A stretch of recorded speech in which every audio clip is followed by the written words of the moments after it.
Baakiyalakshmi serial next பிரேமோ என்ன மாதிரியான twist ஆக்க போகுதுன்னு பார்க்கலாம். உங்களுக்கு என்ன வேலை இது, எதுக்காக நீங்க இப்படி பண்ணிக்குன்னு சொல்லிட்டு ரொம்பவே கோவமா ராதிகா கேட்டுட்டு இருக்காங்க. ஈஸ்வரியும் ரொம்பவே கோவமா திட்டிட்டு அங்கிருந்து கிளம்பி போயிடுறாங்க. இதனால வருத்தப்பட்டு என்ன பண்றதுன்னு தெரியாம கோபி ஒரு பக்கம் புலம்பிட்டு இருக்காங்க.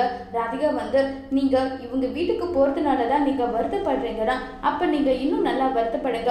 இவங்க கூட சேர்ந்து பழனிசாமியோட ஃபங்க்ஷனுக்கு நாங்களும் போக போறோம். உங்களால என்ன பண்ண முடியுமோ அதை நீங்க பண்ணிக்கோங்க கோபின்னு சொல்லிட்டு கோபியை கண்டபடி திட்டிட்டு இங்க ராதிகாவும் கிளம்பி போறாங்க.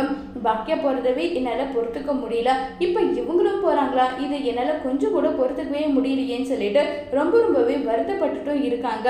என்ன பண்றது, நம்ம ஒரு பிளான் போட்டா இங்க நடக்கிறது என்னவோ வேற மாதிரி நடக்குது, என்னதான் பண்றதோ எனக்கு ஒண்ணுமே புரியலன்னு சொல்லிட்டு ரொம்பவே வருத்தத்துல இருக்காங்க. ரொம்பவே வருத்தத்துல என்ன பண்றதுன்னு தெரியலையே, இந்த ஃபங்க்ஷன் நல்லபடியா நடக்கவே கூடாது, நடக்காம இருக்கிறதுக்கு நம்ம ஏதாவது ஒன்று முயற்சி பண்ணியே ஆகணும். முயற்சி பண்ணா மட்டும்தான் இது எல்லாத்துக்குமே ஒரு சொல்யூஷன் கிடைக்கும்னு சொல்லிட்டு பயங்கர கோபத்துல இருக்காங்க நம்ம கோபி.